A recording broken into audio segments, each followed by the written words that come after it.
আম্মাজান ডেকে বলেন, নবী আমি অল্প বয়সের একটা সন্তান, 6 বছর বয়সে আপনার সাথে আমার বিবাহের বন্ধন হলো। 9 বছর বয়স যখন আমার হয় আমি আপনার ঘরে আসলাম।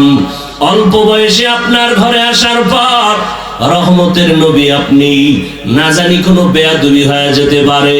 আল্লাহর নবী বলেন, ও আয়েশা আপনার কোনো বেয়াদবি হয় নাই, আমি কান্নার একটাই মাত্র কারণ, হাসরের ময়দানের ভয়ঙ্কর হালাতের কথা মনে পড়ে গেল। কিয়ামতের ময়দান এতটা ভয়ঙ্কর, যেই সময় নবীদের কোনো গুনাহ নাই, নবীরা পর্যন্ত হাসরের ময়দানে কান্নায় বিভোর হয়ে যাবেন, উম্মতের কথা ভুলে যাবেন। ওই সময় আমি রহমতের নবী আমার উম্মতের আমি ভুলবো না। এরে নবীরা আশেক উম্মতের দল, ও যুবক, আল্লাহর নবীর তরিকা মানতে গেলে নামাজ বাদ দিয়া তোমার নামাজ বাদ দেওয়ার সুযোগ নাই। আল্লাহর নবীর তরিকা মানতে গেলে ব্যবসা ছেড়ে দেওয়ার কোনো কথা নাই। নবীর তরিকা মানতে গেলে স্কুল কলেজে লেখাপড়া বন্ধ করা লাগবে না। ও আল্লাহর গোলাম, আমি চ্যালেঞ্জ করে বলি রে বাবা, জমিনের মধ্যে যত ধর্ম আছে আল্লাহর দেওয়া ইসলাম ধর্মের মতো সহজ কোনো ধর্ম নাই। এতটাই সহজ, স্কুলে বড় বাধা নাই, কলেজে বড় বাধা নাই, চাকরি করো বাধা নাই, ব্যবসা করো বাধা নাই। এরে নবীর আশেক, আল্লাহর মোহাব্বত নিয়া নবীর তরিকা মেনে চলবা। একটু আগেই বলে দিলাম, বিধর্মীরা নবীর একটা আদর্শ কখনো মানবে না, বরং বিরোধিতা করবে। মুসলমান হইয়া নবীর আদর্শ আমরা মানব, কিন্তু আজ মুসলমান দাবি করি নবীর আদর্শের কোনো পরিচয় নাই, সূরাতের মধ্যেও নাই, সিরাতের মধ্যেও নাই। রহমতের নবী আমার উম্মতের জন্য কান্না করে গেলেন, হাসরের ময়দানে উম্মতকে নবী ভুলবেন না। এরে নবীর আশেক উম্মতের যুবক, আজকে তাকাইয়া দেখো তোমার মতো কত যুবক স্কুল কলেজে পড়িয়াও নবীর তরিকা ছাড়ে না, নামাজ বাদ দেয় না। মনটাকে প্রশ্ন করো রে বাবা, তুমি কেন পারবা না? এরে আল্লাহর গোলাম, একটু নজর করে দেখো তোমার আমার মতো কত যুবক সন্তান স্কুল কলেজে পড়ে, নামাজ পড়ে, 5 বেলার অভাব নাই। বিবেকটাকে জিজ্ঞাসা করো, পারবা না কেন? তোমার আমার মতো কত গোলাম রাস্তায় গাড়ি চালায়, নামাজ ছাড়ে না। কয়দিন আর বাহাদুরি করবা? এই চোখের সামনে কত যুবকের লাশ দেখলাম। আল্লাহর কাছে তওবা করে নাও। ও আল্লাহর গোলাম, রহমতের নবী আমার উম্মতের জন্য আদর্শ রেখে গেলেন। আজকে আমরা যারা নবীর আদর্শ মেনে চলার চেষ্টা করি, কই আমাদের সম্মান তো কমে নাই, না খাইয়া আমরা কেউ মরে যাই নাই। আল্লাহ পাক রব্বুল আলামিন সর্বোচ্চ সম্মানে রেখেছেন।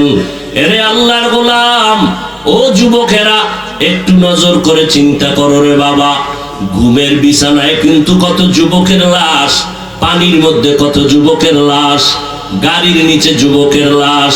মরার আগে নবীর আদর্শের মালাটা গলায় লাগাও, নবীর তরিকা মেনে চলো রে বাবা। আমার মায়ার নবীর আদর্শ ছাড়া নাজাতের কোনো পথ নাই রে উম্মত। ওই নবীর উম্মতেরা তোমার মতো যুবক আজকে ব্যবসা করে যদি নামাজ পড়ে, তুমি পারবা না কেন? এরে নবীর আশেক, ও বৃদ্ধ বাবাজিরা, আপনাদের মতো কত বুড়া মানুষ লাঠি নিয়ে মসজিদে গিয়া কষ্ট করে হলেও নামাজ পড়ে, নামাজ ছাড়ে না। এরে পর্দার আড়ালের আম্মা যান, এরে মা, আপনারা কত দামি নারী, আল্লাহ পাক আপনাদের এত সম্মান দান করেছেন, কিয়ামত পর্যন্ত ভিন্ন ভাবে কেউ সম্মান দিতে পারবে না। বলেন, ও জিবরাইল, একটা লিস্টি দিয়ে দিলাম, পয়গম্বরের কাছে গিয়া লিস্টি পৌঁছাইয়া দাও। এই লিস্টির ভেতরে কয়েকজন সাহাবার নাম আছে, নবীকে জানায় দাও। নবীর হাতে গড়া এই সাহাবায়ে কেরাম লিস্টির ভেতরে যারা আছে, এরা বিনা হিসাবে সবাই জান্নাতি। লিস্টির মধ্যে কার নাম আছে আপনাদের জানা আছে নি? জান্নাতি সাহাবী কয়জন? 10 জন তো ওপেন লিস্ট এসে গেছে। এছাড়া যাদের লিস্ট আসে নাই সব সাহাবায়ে কেরাম জান্নাতি। অতএব যারা সাহাবায়ে কেরামের বিরুদ্ধে ইশারা ইঙ্গিতে লেখবে বলবে তারা ভণ্ড, এদেরকে যারা ভণ্ড বলবে না তারাও ভণ্ড। সাহাবায়ে কেরাম নবীর আদর্শের মধ্যে এত দামি হয়ে গেলেন, কিন্তু আশ্চর্যের খবর হলো আমার নবী যেই 13 বছরের মধ্যেই চরিত্রহীন মানুষগুলোকে দামি করে ফেললেন, একটা বেতের বাড়িও লাগে নাই। আরো আশ্চর্য, নবী একটা জীবনে মিথ্যা কথা বলেন নাই। কেমন নবী পেয়েছো রে যুবক? ওই নবীকে চিনলে না রে বাবা, যেই নবীর জন্য গোটা মাখলুকাত বড় আশিক। এমন কি তোমার আমার আল্লাহ তিনিও বলেন, ও দুনিয়ার মানুষ, জমিনের মধ্যে সব আমার বিশেষ কিছু বন্ধু। ইব্রাহিম নবী আমার বন্ধু, মুসা নবী আমার বন্ধু, ইসমাইল নবী আমার বন্ধু, ইয়াকুব নবী আমার বন্ধু, দাউদ নবী, সুলাইমান নবী আমার বন্ধু, আখিরি নবী মুহাম্মদ সাল্লাল্লাহু আলাইহি ওয়াসাল্লাম আমার বন্ধু। তবে ব্যবধানটা কি জানো? সব নবী পয়গম্বর, আমি আল্লাহ তাআলার আশিক, আর আমি আল্লাহ নিজে হলাম মুহাম্মদের আশিক। ইমামুল আউয়ালিন আল আখিরিন, বাহরে সাদকা রাহমাতাল লিল আলামিন, সাইয়্যিদুল কাউনাইন খাতমুল মুরসালিন, আখির আমদ বুদে ফখরুল আউয়ালিন, শুদ ওজুদাস রাহমাতাল লিল আলামিন, মসজিদে উশুদ হামারো জমিন। এরে নবীর আশিক উম্মতেরা, ওই নবী অল্প টাইমে মানুষগুলোকে দামি বানায় দিলেন, বেতের বাড়ি লাগে নাই। কেমন একজন নবী আমার, জিন্দেগিতে একটা মিথ্যা কথা নবী বলেন নাই। আরো আশ্চর্য, আমার নবী জীবনে কাউকে কখনো একটা গালিও দেন নাই। এর থেকে আরো আশ্চর্য, আমার নবী কোনদিন হাজার হাজার গালি শুনছেন, কোন গালির জবাবও দেন নাই। আরো আশ্চর্য, আমার নবী জিন্দেগিতে কারো দিকে গরম চোখে তাকান নাই। কেমন নবী, কেমন আদর্শ! ওই নবী চ্যালেঞ্জ দিয়ে গেলেন, ও দুনিয়ার উম্মতের দল, এমন একটা সময় তোমরা পাবা যে আমি নবী দুনিয়াতে থাকবো না। ওই সময় তোমরা কিভাবে জান্নাতের পথে আগাইবা? আমি নবী দুটা জিনিস তোমাদের মাঝে রেখে গেলাম। ওই দুই জিনিস যদি আঁকড়াইয়া ধরো, আমি নবী চ্যালেঞ্জ করে গেলাম, জমিনের মধ্যে তোমাদের সম্মান নষ্ট হবে না। এক নাম্বার হলো আল্লাহর কোরআন আঁকড়াইয়া ধর। দ্বিতীয়টা হলো আমি রহমাতুল লিল আলামিনের আদর্শ আঁকড়াইয়া ধরো। আল্লাহ তাআলার জাতের কসম, ১৫০০ বছর পরে আজ এই দুনিয়াতে ইহুদি খ্রিস্টান সহ ইসলাম বিদ্বেষীরা, বিধর্মীরা, অমুসলিমরা ইসলামের দুশমন হয়ে দাঁড়ানো, সুযোগ পাইলে মাদ্রাসা বন্ধ করে দিবে। ইসলামের দুশমন ইহুদি বেঈমান সুযোগ পেলে কোরআনের আওয়াজ বন্ধ করে দিতে চায়।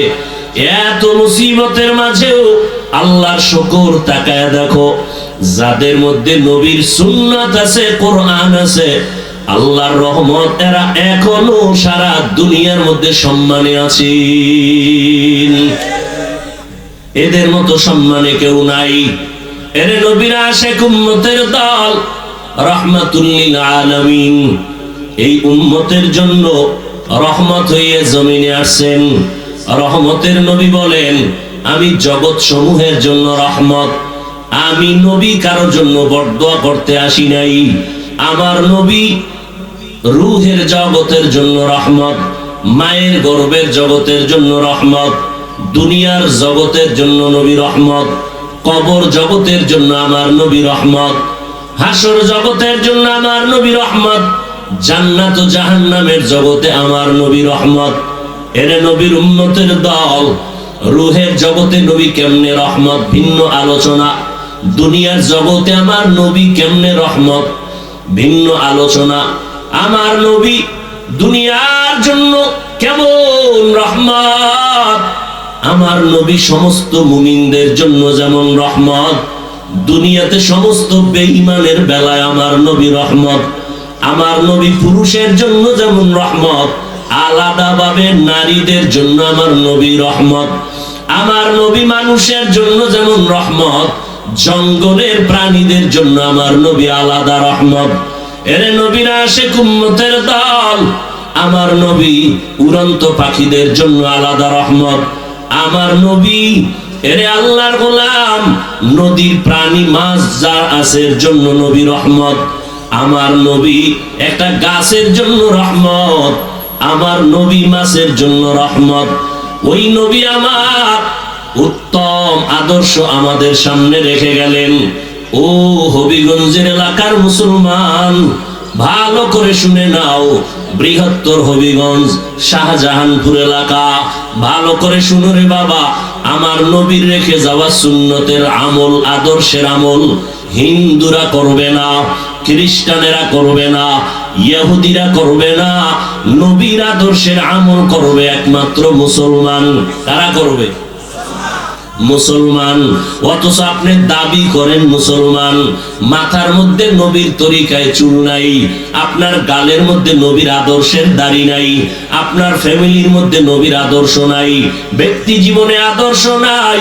এরে নবীর আশিক আম্মা জান আয়েশা রাদিয়াল্লাহু তাআলা আনহা বলেন, আমার মায়ার নবী যার কোনো গুনাহ নাই, সেই নবী আমার, আমি তাকায় দেখি একদিন হুজরায় বসে বসে কান্না করেন। রহমতের নবী আমার কান্না করতেছে। আমি নবীকে আদবের সাথে জিজ্ঞাসা করলাম, ও দয়ার নবী, আপনি রহমতের নবী কেন কান্না করেন? আমি আয়েশা কোনো বেয়াদবি করেছি নাকি? আল্লাহর নবী বলেন, ও আয়েশা, তুমি বেয়াদবি করবো কেন? আম্মা জান ডেকে বলেন, নবী, আমি অল্প বয়সের একটা সন্তান, 6 বছর বয়সে আপনার সাথে আমার বিবাহের বন্ধন হলো। 9 বছর বয়স যখন আমার হয়, আমি আপনার ঘরে আসলাম। অল্প বয়সে আপনার ঘরে আসার পর রহমতের নবী আপনি, না জানি কোনো বেয়াদবি হয়ে যেতে পারে। আল্লাহর নবী বলেন, ও আয়েশা, আপনার কোনো বেয়াদবি হয় নাই। আমি কান্নার একটাই মাত্র কারণ, হাসরের ময়দানের ভয়ঙ্কর হালাতের কথা মনে পড়ে গেল। কিয়ামতের ময়দান এতটা ভয়ঙ্কর, যেই সময় নবীদের কোনো গুনাহ নাই, নবীরা পর্যন্ত হাসরের ময়দানে কান্নায় বিভোর হয়ে যাবেন, উম্মতের কথা ভুলে যাবেন। ওই সময় আমি রহমতের নবী, আমার উম্মতের আমি ভুলবো না। এরে নবীর আশিক উম্মতের দল, ও যুবক, আল্লাহর নবীর তরিকা মানতে গেলে নামাজ বাদ দিয়া তোমার নামাজ বাদ দেওয়ার সুযোগ নাই। আল্লাহর নবীর তরিকা মানতে গেলে ব্যবসা ছেড়ে দেওয়ার কোনো কথা নাই। নবীর তরিকা মানতে গেলে স্কুল কলেজে লেখাপড়া বন্ধ করা লাগবে না। ও আল্লাহর গোলাম, আমি চ্যালেঞ্জ করে বলি রে বাবা, জমিনের মধ্যে যত ধর্ম আছে, আল্লাহর দেওয়া ইসলাম ধর্মের মতো সহজ কোনো ধর্ম নাই।